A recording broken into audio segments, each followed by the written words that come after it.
नमस्कार साथियों, गुरुकृपा क्लासेस के यूट्यूब चैनल पर आप सबका हार्दिक स्वागत है। जैसा कि आपको पता है कि पिछले वीडियो में हमने लगभग 9 से 10 धाराएं पढ़ ली थी और 2-4 रोज से हमारी क्लासें नहीं हो पा रही थी क्योंकि हमारी टेक्निकल टीम के द्वारा जो भी मैटर तैयार किया जाता था वह टेक्निकल टीम खाटू श्याम जी के दर्शन के लिए अर्थात मेले का लुत्फ उठा रहे हैं। अब फिर भी मैंने बार-बार जब बच्चों के कमेंट वगैरह आए तो मैंने आज की क्लास को सुचारू करने का प्रयास किया। आज हम पढ़ेंगे धारा नंबर 11 से धारा 9 तक हमने पढ़ लिया था, धारा नंबर 10 हमने नहीं पढ़ा था। तो धारा 10 के बारे में अगर हम बात करते हैं तो धारा 10 को मैं थोड़ा सा बेसिक बता देता हूँ, आप लोग सुन लीजिए। देखो धारा 10 में क्या है, मुख्यतः बात अगर आपको समझ में आ रहा है तो मैं यहाँ आपको एक बार परिभाषित कर देता हूँ कि इस चीज को धारा को आप यहाँ पढ़ लेना, ठीक है। देखना आपको धारा 10, धारा नंबर 10 में क्या है।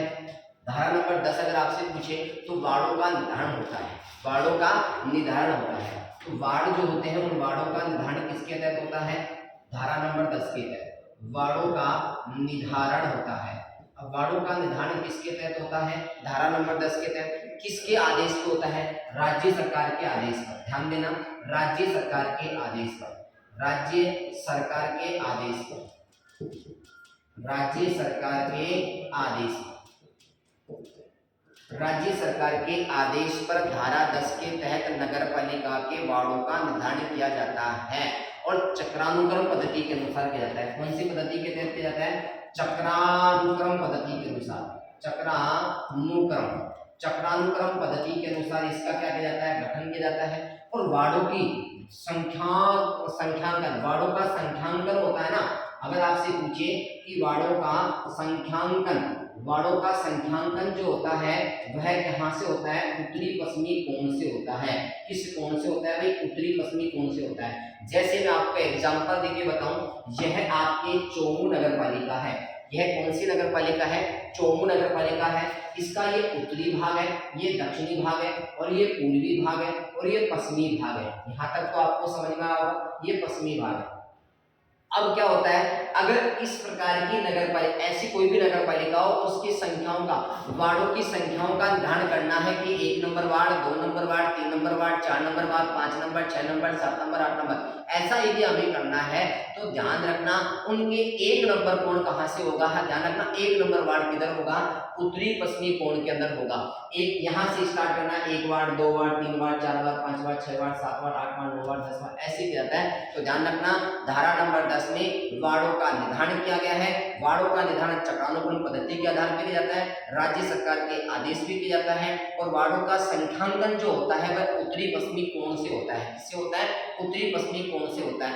इतनी बात समझ में आया। और अगर किसी वार्डों में SC, ST, OBC व महिलाओं को अगर उनको आवंटित करना है वार्डों को, तो वह चक्रानुक्रम पद्धति के अनुसार चलता रहता है। अगर किसी वार्ड का सीमा का निर्धारण कर दिया गया, किसी वार्ड का गठन करके उसकी सीमाओं का निर्धारण कर दिया गया, तो उसके ऊपर आक्षेप के लिए राज्य सरकार 7 दिन का समय देती है कि आपके वार्ड की सीमा का निर्धारण कर दिया गया है, आपकी नगर पालिका में नए वार्ड का गठन किया गया है। वार्ड के सदस्य को पूछा जाता है, वार्ड के मेंबर से पूछा जाता है कि आपकी सीमा ये है, आपको कोई आक्षेप है, कोई प्रॉब्लम है तो बताइए। तो 7 दिन के अंदर उसे राज्य सरकार के पास सूचना देनी होगी। राज्य सरकार के पास जो भी टिप्पणी आएगी उस टिप्पणी की एक प्रतिलिपि स्थानीय नगर पालिका के पास भेजेगी और 7 दिन के अंदर अगर वो प्रॉब्लम सोल्व होती है तो उनको कहेगी ये बात होती है। और अंतिम निर्णय लेने का जो अधिकार है वो राज्य सरकार के पास होता है, नगर पालिका के अधिकारियों के पास, नगर पालिका के किसी प्रशासनिक अधिकारी के पास नहीं होता है, राज्य सरकार के पास होता है। ये नंबर हुई धारा 10, पढ़ लिया। धारा 10 में पूछा क्या जा सकता है कि अगर नगर पालिका के नए वार्डों का गठन करना है, सीमा का निर्धारण करना है तो किस धारा के तहत किया जाता है, धारा नंबर 10 के तहत। किस पद्धति के तहत, चक्रानुक्रम पद्धति के तहत नगर पालिका के वार्डों का संख्यांकन किया जाता था, संख्याओं का अंकन किया जाता है कि 1 number ward, 2 number ward, 3 number ward, 4 number ward, 5 number ward, ऐसा संख्यांकन यदि करना है तो किस धारा के तहत किया जाता है, धारा नंबर 10 से। लेकिन जो संख्यांकन का जो प्रारंभ होता है वो किससे होता है, उत्तरी पश्चिमी कोण से होता है। कहां से होता है, उत्तरी पश्चिमी कोण से होता है। ध्यान रखना 1 नंबर वार्ड इधर से होता है, उत्तरी पश्चिमी कोण से। और यदि कोई नया वार्ड बना है, उसकी सीमा का निर्धारण हुआ है तो उसके आक्षेप के ऊपर सरकार 7 दिन का समय देती है। सरकार के पास आपको ये टिप्पणी दो, वह टिप्पणी की एक प्रति भी नगर पालिका, स्थानीय नगर पालिका को भेजती है और उसी के अंडर में वह फैसला देती है। अर्थात अंतिम फैसला लेने का अधिकार किसका है, राज्य सरकार का है। इसी के साथ आपकी धारा नंबर 10 खत्म होती है। अगर अभी भी आपको धारा 10 समझ में नहीं आई है तो आप कमेंट करके बता दीजिए, मैंने आपको धारा 10 से पढ़ा दिया। ठीक है, आओ धारा नंबर 11 में चलते हैं। अब हम पढ़ते हैं धारा नंबर 11। धारा नंबर 11 क्या है भाई? नगर पालिका के लिए निर्वाचन। अब नगर पालिका का निर्वाचन, देखो ये स्थानीय निकायों में आती है नगर पालिका, तो नगर पालिका के निर्वाचन के लिए कौन सी धारा काम में ली जाती है? धारा नंबर 11 काम में ली जाती है। अब मेन बात आती है कि नगर पालिकाओं का निर्वाचन केंद्रीय निर्वाचन आयोग करता है या राज्य निर्वाचन आयोग करता है? तो ध्यान रखना, राज्य निर्वाचन आयोग कौन करता है भाई? राज्य निर्वाचन आयोग द्वारा नगर पालिकाओं का चुनाव किया जाता है। राज्य निर्वाचन आयोग द्वारा, किसके द्वारा भाई? राज्य निर्वाचन आयोग द्वारा। एक तो ये हो गया। अब इसमें राज्य निर्वाचन आयोग क्या करता है कि नगर पालिकाओं के चुनाव के लिए निर्वाचक नामावली तैयार करता है, रजिस्ट्रेशन सामग्री तैयार करता है।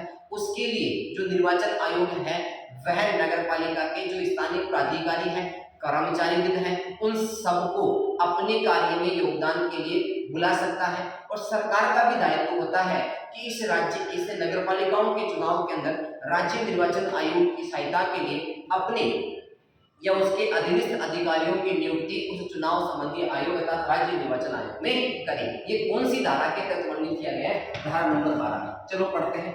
निर्वाचन नामावली, ध्यान रखना, निर्वाचन नामावली, निर्वाचन के संचालक, अधीक्षक, निर्देशक और नियंत्रण राज्य निर्वाचन आयोग में नियत होगा।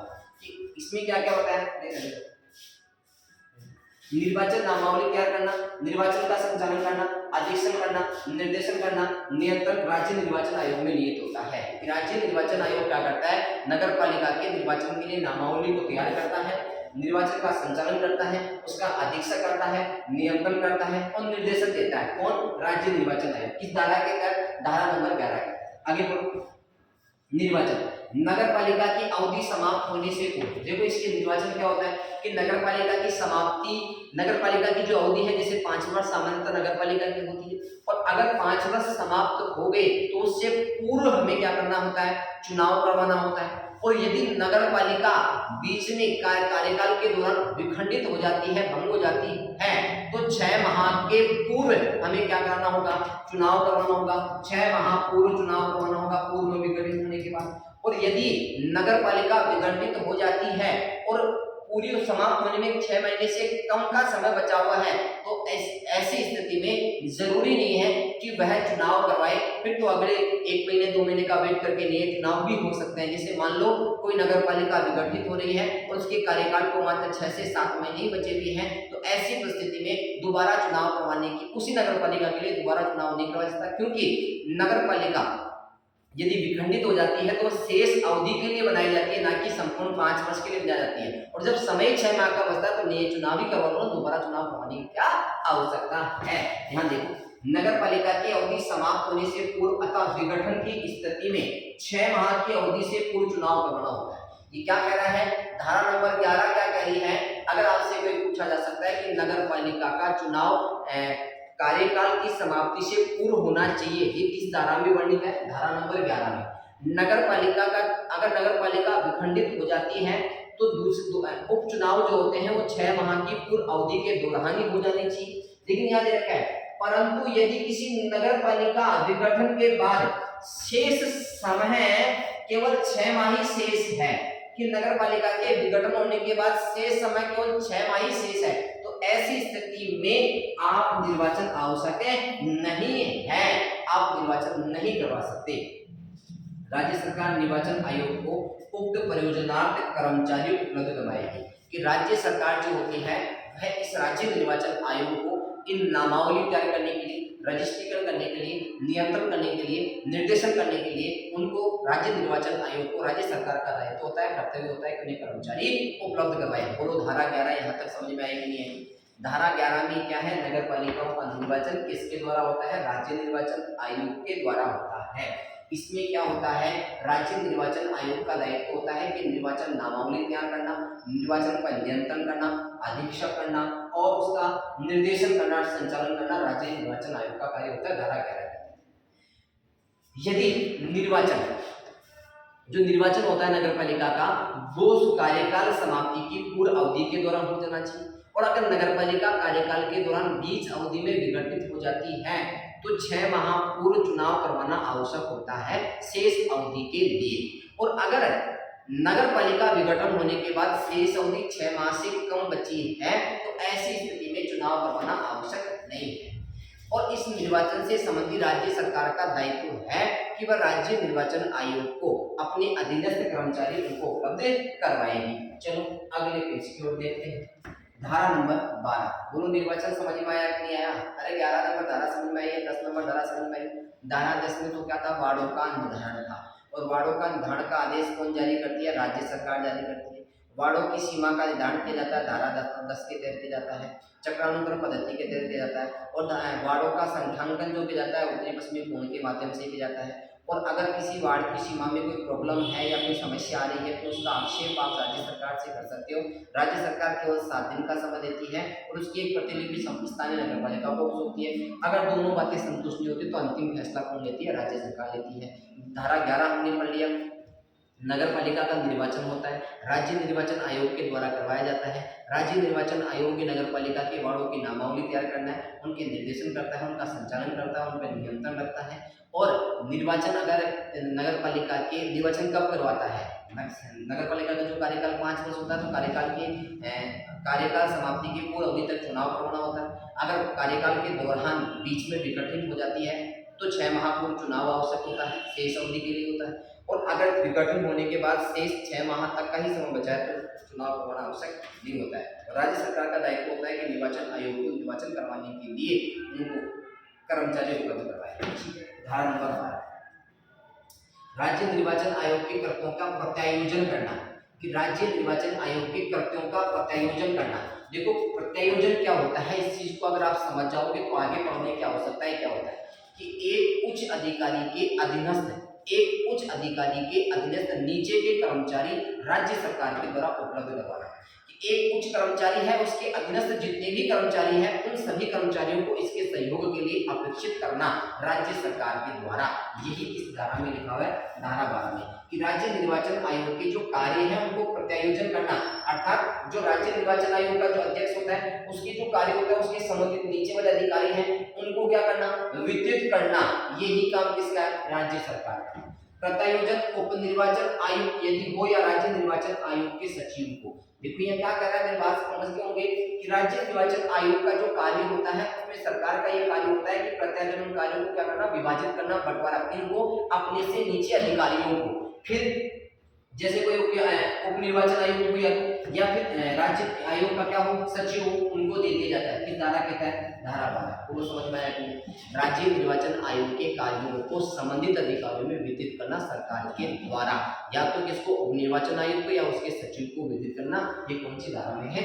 धारा नंबर 12 में। बोलो धारा नंबर 12 भी समझ में आएगी। अगली बात आती है धारा नंबर 13। प्रत्येक वार्ड के लिए निर्वाचक नामावली। प्रत्येक वार्ड के लिए निर्वाचक नामावली। देखो वो अलग बात थी, यहाँ अलग बात है। प्रत्येक वार्ड के लिए निर्वाचक नामावली को तैयार करना। वो कैसे करना? राज्य सरकार को परामर्श से राज्य निर्वाचन आयोग कि राज्य सरकार क्या देती है? परामर्श देती है। राज्य सरकार क्या करती है? परामर्श देती है। किसको परामर्श देती है? राज्य निर्वाचन आयोग को। और उस राज्य निर्वाचन आयोग के द्वारा नामांकित निर्वाचन रजिस्ट्रीकरण अधिकारियों द्वारा एक अद्यतन निर्वाचन नामावली तैयार की जाती है। किनके द्वारा? कि राज्य निर्वाचन आयोग के द्वारा नामांकित निर्वाचन रजिस्ट्रीकरण अधिकारियों के द्वारा, निर्वाचन का जो रजिस्ट्रीकरण जो अधिकारी रजिस्टर हो रखा है ना निर्वाचन अधिकारियों का, उनके द्वारा प्रत्येक वार्ड की निर्वाचन की नामावली तैयार की जाती है। इसमें कुछ इंपोर्टेंट भी ध्यान देना। राज्य निर्वाचन आयोग रजिस्ट्रीकरण अधिकारियों की सहायता के लिए एक या एक से अधिक व्यक्तियों को नियोजन कर सकता है। और यदि राज्य निर्वाचन आयोग का जो रजिस्ट्रेशन अधिकारी है उनकी सहायता के लिए राज्य सरकार क्या करती है? उनको एक अधिकारी को दे सकती है, एक से अधिक अधिकारियों की भी उनके साथ नियुक्ति कर सकती है। किसके लिए? नामावली तैयार करने के लिए। कौन? नगर पालिकाओं के निर्वाचन की नामावली तैयार करवाने के लिए राज्य सरकार राज्य निर्वाचन आयोग के जो रजिस्ट्रेशन अधिकारी हैं उनके साथ एक या एक से अधिक सदस्यों की नियुक्ति कर सकती है। वार्ड के निर्वाचन नामावली में रजिस्टर होने के लिए वह प्रत्येक व्यक्ति हकदार होगा। और वार्ड के लिए नामावली, जो वार्ड की नामावली बन रही है उसमें रजिस्ट्रेशन होने के लिए प्रत्येक व्यक्ति क्या होगा? हकदार होगा। आप उसको रोकोगे नहीं सकते। वार्ड की निर्वाचन नामावली रजिस्टर होने के लिए प्रत्येक व्यक्ति हकदार होगा। अहर्ताएं की तारीख उस तारीख की 1 जनवरी को कम से कम 18 कि जब इनकी नामावली तैयार की जा रही है, जिस वर्ष भी उनकी नामावली तैयार की जा रही है, उस वर्ष के प्रथम माह, क्या पूछ रहा है, प्रथम माह की 1 जनवरी को उसकी आयु क्या हो गई हो, 18 वर्ष, तो उसको निर्वाचन नामावली के रजिस्ट्रेशन अधिकारी द्वारा उसके निर्वाचन नामावली में शामिल कर लिया जाएगा। किस धारा के तहत? धारा नंबर 13 के तहत। धारा 13 क्या कह रही है? निर्वाचन नामावली तैयार करना राज्य निर्वाचन आयोग के रजिस्ट्रेशन अधिकारियों के द्वारा, और आवश्यकता पड़ती है तो राज्य सरकार उन्हें संबंधित अधिकारियों को उनके साथ लगा भी देती है। लेकिन उसके लिए क्या होता है कि 18 वर्ष की आयु कब पूरी कर ले? जिस वर्ष निर्वाचन नामावली तैयार हो रही है उस वर्ष की 1 तारीख के दिन उसकी उम्र 18 वर्ष हो जाती है, तो उसको निर्वाचन नामावली के रजिस्टर में शामिल करने का वो पूरा हकदार है, अर्थात हो सकता है शामिल। नगर पालिका वार्डों का निवासी हो और उसी नगर पालिका का जो निर्वाचन नामावली आप तैयार कर रहे हो उसी वार्ड का वह क्या होना चाहिए? सदस्य भी होना चाहिए। ऐसा नहीं किसी और वार्ड का सदस्य है और आप उस वार्ड को दूसरी वार्ड के व्यक्ति को दूसरी वार्ड में शामिल कर रहे हो, अगर ऐसा पाया जाता है तो आपके ऊपर दंडित भी हो सकता है।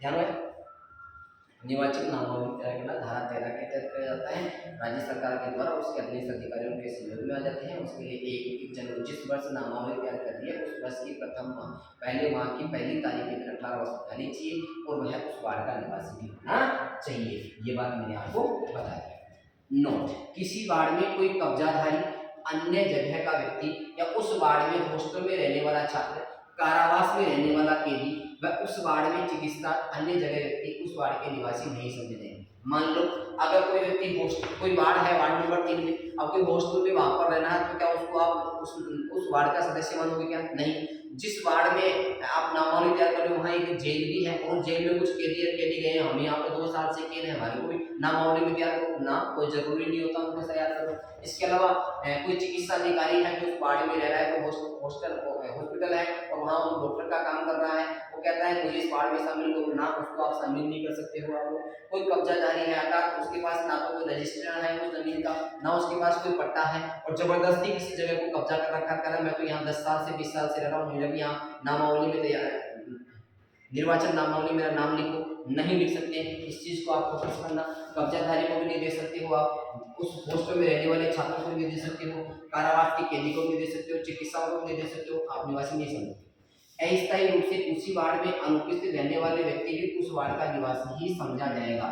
कि अस्थायी रूप से उसी वार्ड में अनुपस्थित, कि भाई कोई आदमी किसी वार्ड का निवासी है, पूर्णतः रह रहा है, लेकिन अब क्या हो गया वो दूसरी जगह जाकर रहने लगे। अस्थायी सदस्य कभी कभी आता है तो, लेकिन अगर अस्थायी सदस्य है तो और उस वार्ड में है तो उसे भी सदस्य माना जाएगा, उसको आप भगा नहीं सकते। भाई तो वार्ड में आता ही नहीं है, तो महीने में 1 बार आता है, साल में 1 बार आता है, 2 बार आता है, तो आएगा तो सही। भाई अस्थायी रूप से रह तो रहा है ना, स्थायी रूप से नहीं रह तो उसको सदस्य समझना आपका दायित्व होता है।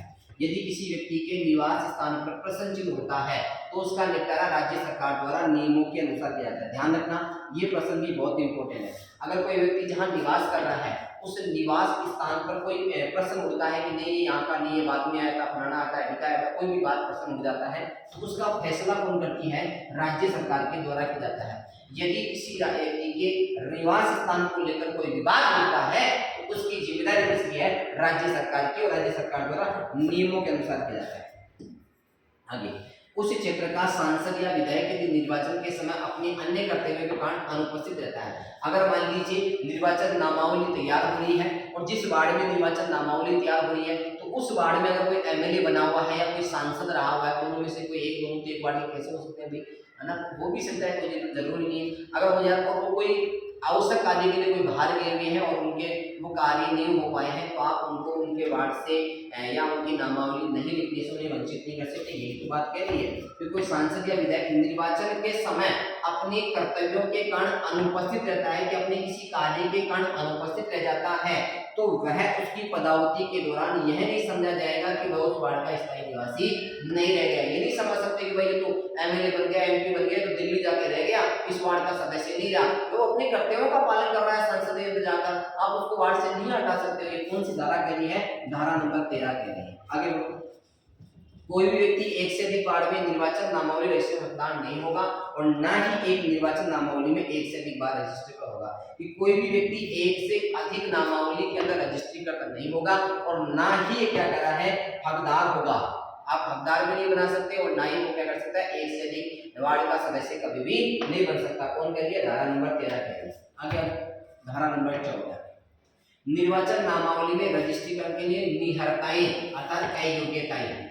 अयोग्यताएं क्या है, ध्यान रखना आप, अयोग्य, अगर आपने निर्वाचन नामावली तैयार कर दी है और आपको ऐसा लग रहा है कि ये सदस्य के इन सदस्य के पास इस निर्वाचन नामावली में शामिल होने की शर्त पूरी नहीं कर रहा है, तो आप उसको निर्योग्य घोषित कर सकते हो, अर्थात निहरताएं उसकी अयोग्य घोषित कर सकते हो। उसके लिए क्या होना चाहिए, एक तो अगर वह भारत का नागरिक नहीं है, भारत की नागरिकता नहीं है, कोई दूसरे वार्ड का सदस्य है, कोई दूसरे देश का सदस्य वार्ड में आके रह गया और उसने आप गलती से आपने निर्वाचन नामावली में शामिल कर लिया, तो ध्यान रखना उसको आप निर्हरता अर्थात उसको वहां से हटा सकते हो। कोई विपरीत चित्त है अर्थात पागल है, सक्षम न्यायालय द्वारा घोषित हुआ अर्थात कोई न्यायालय के द्वारा पागल विकृत घोषित कर चुका है, भ्रष्टाचार और अन्य अपराधियों के कारण तत्समय नहीं अर्थात भ्रष्टाचार के कारण या अन्य आपराधिक घटनाओं के कारण न्यायालय के द्वारा वो अपराधी घोषित किया गया है, तो भी आप उसे न्यायपालिका के उसे वार्ड के अंदर उसे शामिल नहीं कर सकते। धारा 15 मिथ्या घोषणा करना, अगर धारा 13 व 14 के तहत, धारा 13 व 14 के तहत तो निर्वाचन नामावली तैयार हुई है और 14 के तहत जो अयोग्य घोषित हुए हैं उसके तहत अगर कोई झूठी घोषणा देता है, मिथ्या का होता है झूठी घोषणा कर देता है, तो वो किसमें आता है, धारा 15 में। क्या करेगी धारा 15, यदि कोई व्यक्ति किसी निर्वाचन नामावली को तैयार करता है, ध्यान रखना, यदि कोई व्यक्ति किसी निर्वाचन नामावली की तैयारी, पुनरीक्षण या शुद्धि या पुष्टि का निर्वाचन नामावली में शामिल या अपरोजन किए जाने के संबंध में मिथ्या घोषणा कर देता है, कि अगर कोई निर्वाचन नामावली तैयार करते समय कोई शुद्धि पत्र जो जारी हुआ, कोई प्रविष्टि जारी हुई है, उसके तहत तो मिथ्या घोषणा कर देता है कि हाँ मैं भी इस वार्ड का सदस्य हूँ, मुझे भी इस निर्वाचन नामावली में शामिल कर दी जाए, ऐसी कोई मैं 10 साल से रहा हूँ, मेरे पास सब कुछ, ऐसी झूठी घोषणा कर देता है, तो उसे 1 वर्ष का कारावास अथवा 2 से 5,000 रुपए का जुर्माना अथवा दोनों सजा हो सकती है। लेकिन ध्यान रखना 5,000 से अधिक सजा नहीं हो सकती, 5,000 से अधिक राशि की सजा नहीं हो सकती। बोलो समझ में आएगा।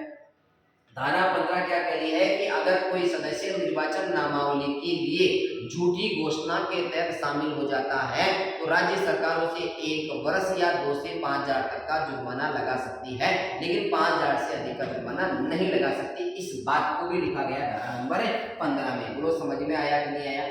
धारा नंबर 15 में कोई झूठी घोषणा करता हुआ पाया जाता है, निर्वाचन नामावली में अपना झूठा रजिस्ट्रेशन करा लेता है, तो उसे 1 साल की सजा अथवा 2 से 5,000 का जुर्माना देना ही पड़ेगा। 5,000 से अधिक का जुर्माना उसको प्राप्त नहीं लगा सकते। ये धारा 15 आपकी कंप्लीट होती है। अगली धारा आती है धारा नंबर 16, मुख्य निर्वाचन अधिकारी। अब मुख्य निर्वाचन अधिकारी बोले तो किसका, राज्य निर्वाचन आयोग का।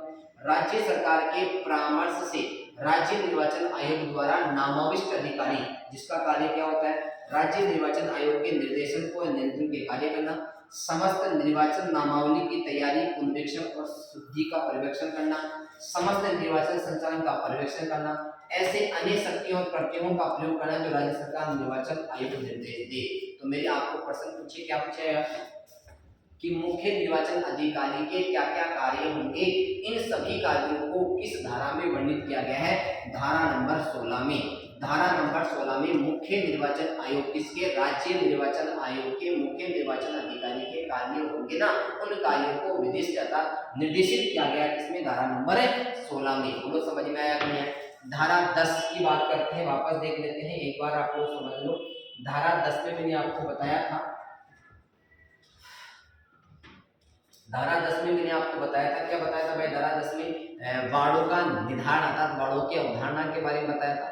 और वार्डों का जो निर्धारण है वो राज्य सरकार के आदेश पे किया जाता है, उनकी सीमाओं का निर्धारण किया जाता है। और अगर कोई सीमा का निर्धारण कर दिया जाता है, कोई नए वार्ड का गठन कर दिया जाता है, तो राज्य सरकार आक्षेप मांगती है, जो 7 दिन के भीतर देना होता है। अगर आप 7 दिन के भीतर कोई आक्षेप देते हो तो उसे संबंधित नगर पालिका में भेजती है, और अगर कोई विवाद होता है तो अंतिम फैसला राज्य सरकार के द्वारा किया जाता है। और यदि इसी धारा 10 के तहत में किसी नगर पालिका के वार्डों का संख्यांकन करना है, 1 number 2 number 3 number 4 number 5 number ward की संख्या देना है, तो वह उत्तरी पश्चिमी कोण से स्टार्ट होता है। और कौन सी पद्धति में इनके वार्डों का गठन होता है, चक्रानुक्रम पद्धति में इनके वार्डों का गठन होता है। धारा नंबर 11 हमने पढ़ा, धारा नंबर नगर पालिकाओं का निर्वाचन होता है और नगर पालिकाओं का निर्वाचन जो होता है वो राज्य निर्वाचन आयोग के तहत होता है। राज्य निर्वाचन आयोग का ये संचालन करना, निर्वाचन नामावली तैयार करना, निर्देशन करना, नियंत्रण करना, ये सब कार्य उसी में होता है। और अगर कोई नगर पालिका का कार्यकाल समाप्ति से पहले चुनाव हमें करवाना होता है, अगर कोई नगर पालिका समय से पहले विघटित हो जाती है तो 6 माह पूर्व चुनाव करवाना जरूरी होता है। और अगर विघटन के बाद भी शेष 6 माह से समय कम बचा है तो चुनाव करवाना कोई आवश्यक नहीं है। ये बात भी हमने पढ़ी। इसके अलावा हमने पढ़ा है धारा नंबर 12 राज्य निर्वाचन आयोग के कर्तव्यों का प्रत्यायोजन, अर्थात जो राज्य निर्वाचन आयोग है उससे जो नीचे के जो अधिकारी है, जैसे उप निर्वाचन आयुक्त है या कोई सचिव है, तो उसके कार्यों को उनके राज्य सरकार का दायित्व होता है कि उनके कार्यों को उनके समकक्ष क्या करना, वितरित करना, उनको बांट देना। ये किसमें है? धारा नंबर 12 में है। अगला आता है धारा नंबर 13 प्रत्येक वार्ड के लिए निर्वाचन नामावली तैयार करना। अब निर्वाचन नामावली के लिए वार्ड का नागरिक होना जरूरी है, उस वार्ड का सदस्य होना जरूरी है। ऐसा नहीं है कि किसी हॉस्टल में रहता है, कोई चिकित्सा डॉक्टर है वहाँ पर हॉस्पिटल में डॉक्टर, तो उसको भी दे दो, कोई अपराधी है जेल में रह रहा है तो उसको भी आप सदस्य दे दो, ऐसा नहीं दे सकते। उसके अंदर निर्वाचन नामावली में उसे शामिल नहीं कर सकते। लेकिन सांसद या कोई विधायक को अपना कर्तव्य कर रहा है, वार्ड में नहीं रह पा रहा है कुछ सालों से, तो आप उसे उसकी वार्ड के सदस्य से वंचित नहीं कर सकते। ये सब किसमें है? धारा नंबर 13 के अंदर ही लिखा हुआ है। अगली बात आती है धारा नंबर, ये मैंने आपको बता दिया। धारा नंबर 14 क्या कह रही है कि निर्वाचन नामावली में रजिस्टर के निर्योग्यताएं क्या होती है। अगर कोई व्यक्ति गलती से क्या कर लेता है, वह भारत का नागरिक नहीं हो जाएगा, अगर वो चित्र न्यायालय के द्वारा चित्रविकृत घोषित हो जाता है तो उसे नामावली से क्या कर सकते हो? हटा सकते हो। मिथ्या घोषणा, धारा 15 ये कह रही है कि अगर कोई व्यक्ति निर्वाचन नामावली में झूठी घोषणा के साथ शामिल हो जाता है तो उसे राज्य सरकार के द्वारा 1 वर्ष की कारावास तथा 2 से 5,000 तक का जुर्माना लगाया जा सकता है। लेकिन ध्यान रखना, दोनों भी हो सकता है, लेकिन 5,000 से अधिक राशि का जुर्माना नहीं लगा सकते हो। यह आपकी धारा नंबर 14 में हो। धारा नंबर 15 में। धारा नंबर 16 में क्या है? मुख्य निर्वाचन अधिकारी। कि जो मुख्य निर्वाचन अधिकारी होता है वो निर्वाचन नामावली उनके निर्देशन में क्या क्या कार्य करता है, उनके कार्यों की सारी सूची किस धारा में है? धारा नंबर 16 में होती है। अगली बात आती है धारा नंबर 17 जिला निर्वाचन अधिकारी। धारा नंबर 17 में क्या है? जिला निर्वाचन अधिकारी प्रत्येक जिले के लिए, ध्यान रखना ये क्या है? प्रत्येक जिले के लिए राज्य सरकार, प्रत्येक जिले के लिए राज्य सरकार के परामर्श से राज्य निर्वाचन आयोग द्वारा नामांकित राज्य निर्वाचन आयोग आवश्यक होने पर किसी जिले के लिए एक या एक से अधिक जिला निर्वाचन अधिकारी नामांकित कर सकता है। ध्यान रखना, राज्य निर्वाचन आयोग की सहायता के लिए राज्य सरकार अगर जरूरत पड़े तो एक या एक से अधिक जिला अधिकारियों की नियुक्ति कर सकती है नगर पालिकाओं के चुनाव तथा नामावली को तैयार करने के लिए। कौन सी धारा के तहत? धारा नंबर 17 के तहत। बोलो समझ में आया कि नहीं आया? कि भाई किसी जिले के लिए एक या एक से अधिक जिला निर्वाचन अधिकारी नामांकित कर सकता है और साथ ही वह क्षेत्र भी विनिर्दिष्ट करेगा जिसके बारे में ऐसा प्रत्येक अधिकारी अधिकारिता प्रयोग करेगा। देखो ये तो बात है। अब इन चीजों को आप पढ़ो या मत पढ़ो, मैं शोर्ट बता देता हूँ कि अगर राज्य सरकार को ऐसा लगता है कि राज्य निर्वाचन आयोग के अधिकारी के सहयोग के लिए एक जिले में जिला निर्वाचन अधिकारी की नियुक्ति करनी चाहिए तो नगर पालिका चुनावों के लिए तो धारा किस आता है? धारा 17 के अंदर। कार्य मुख्य निर्वाचन अधिकारी के आरक्षण निर्देशन नियंत्रण में रहते हुए जिला की नगर पालिकाओं के निर्वाचनों के संचालन के संबंध में सभी कार्यों का समन्वय करना। इसका कार्य क्या होता है कि राज्य निर्वाचन आयोग के अधीक्षण निर्देशन में रहकर जिला की समस्त जो नगर पालिकाएं हैं उनके निर्वाचनों का समन्वय करना। ऐसे अन्य कर्तव्यों का पालन जो राज्य निर्वाचन आयोग और मुख्य निर्वाचन अधिकारी द्वारा सौंपी जाती है। इसमें कोई इंपोर्टेंट बात नहीं है।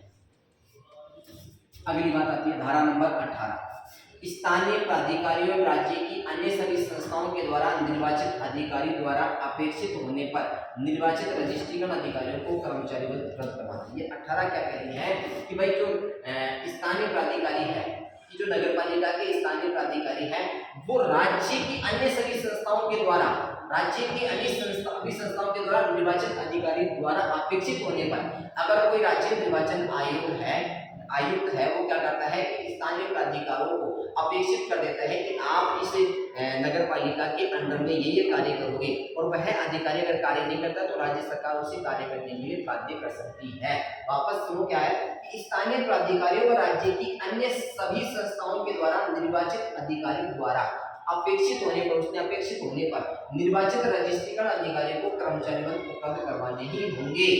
धारा 19 देखो, राज्य निर्वाचन आयुक्त को अगर स्थानीय प्राधिकारियों को अगर वह राज्य निर्वाचन आयुक्त स्थानीय प्राधिकारियों को अपेक्षित कर देता है कि आपको इस निर्वाचन कार्य में आपको शामिल होना है, तो राज्य सरकार उन्हें शामिल ही करवाएगी। धारा 19, ऐसे सभी अधिकारियों और कर्मचारियों को राज्य निर्वाचन आयोग में प्रतिनियुक्त समझा जाएगा।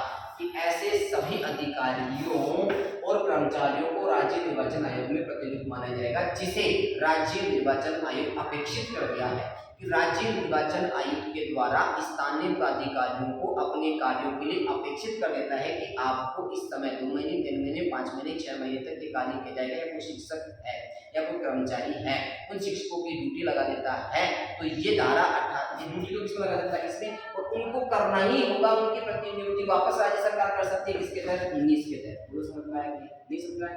ऐसे सभी अधिकारी और कर्मचारी जो राज्य निर्वाचन आयोग में प्रतिनियुक्त समझा जाएगा, कैसे को, जिनको राज्य सूचना आयुक्त ने अपेक्षित कर दिया है, ऐसे क्या माने जाएंगे, प्रतिनियुक्त माने जाएंगे। किस धारा के तहत, धारा 19 के तहत। नहीं समझ में आ रहा है?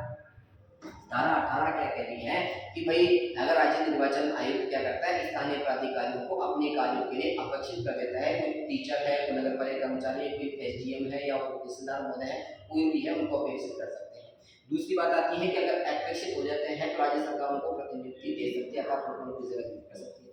धारा 20 क्या कह रही है, निर्वाचन नामावली की तैयारी आदि करने के लिए निर्वाचन रजिस्ट्रेशन अधिकारियों या अन्य व्यक्ति अपने पदीय कर्तव्य में भंग का दोषी पाया जाता है तो 3 से 12 माह तक का कारावास अथवा 1000 रुपए का जुर्माना व दोनों की सजा हो सकती है। देखो क्या कह रहा है कि निर्वाचन नामावली तैयार करने आदि कार्य करने या निर्वाचन रजिस्ट्रेशन तैयार करने अधिकारी या अन्य व्यक्ति अपने पदीय कर्तव्य को भंग का, उसको पद दे दिया गया, कोई कार्य दे दिया गया और वह उस कार्य को करने में अथा भंग पाया जाता है, दोषी पाया जाता है, उसे 3 से 12 माह का कारावास। कोई शिक्षक है, उसको राज्य निर्वाचन आयोग द्वारा अपेक्षित कर दिया गया कि आपको ये कार्य करना है, फिर राज्य सरकार उसे वहां पर प्रतिनियुक्त करेगी, तो वो नहीं रहता तो राज्य सरकार की जिम्मेदारी बनती है धारा 19 के तहत उसे प्रतिनियुक्त करे, और वह प्रतिनियुक्त होने के बाद अपना कार्य संयम से नहीं कर रहा है, अपना कार्य को छोड़ देता है, तो उसे 3 से 12 माह तक का क्या हो सकता है, कारावास हो सकता है। इस धारा के तहत, धारा नंबर 20 के तहत न्यायालय ऐसा दंड केवल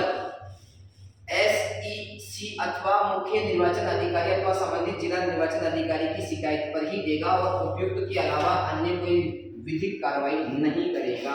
ये भी बात होती है कि न्यायालय जो होता है वह राज्य निर्वाचन आयोग के अधिकारी या जिला निर्वाचन आयोग के अधिकारियों के अकॉर्डिंग ही उन्हें कोई न्यायिक सजा देगा, उसके अलावा कोई अन्य कानूनी कार्रवाई के ऊपर नहीं करेगा। ये धारा कौन सी करी है, धारा 20। बोलो समझ में आया नहीं आया? मेरी बात अगर आपको समझ में नहीं आ रही है, धारा 18 क्या कह रही है कि राज्य निर्वाचन आयुक्त अपने से जो स्थानीय प्राधिकारी है उनको अपने कार्यों के लिए अपेक्षित कर सकता है तो चुनाव के समय, और उन्हें जाना ही पड़ेगा। फिर अगर वो फिर राज्य सरकार धारा 19 के तहत उनकी उस जगह वो जहाँ कार्य फाइलें कर रहे थे वहां से उनको हटाकर उनकी दोबारा प्रतिनियुक्ति करती है, और अगर वह प्रतिनियुक्त होने के बाद अपना कार्य सही ढंग से नहीं कर रहा, अपने कार्य को भंग कर रहा है या कार्य को अव्यवस्थित कर रहा है, तो ऐसी स्थितियों से 3 से 12 माह तक का कारावास हो सकता है। लेकिन जो दंड दिया जाएगा वो न्यायालय के द्वारा वो राज्य निर्वाचन आयोग या जिला निर्वाचन अधिकारी के देख रेख में ही दिया जाएगा, उसके अलावा उसको नहीं दिया जाएगा। ये धारा 20 तक मैंने आपको पढ़ा दिया। अगर आपको समझ में आए और वीडियो पसंद आए तो ज्यादा से ज्यादा आप लोग शेयर करें, ठीक है।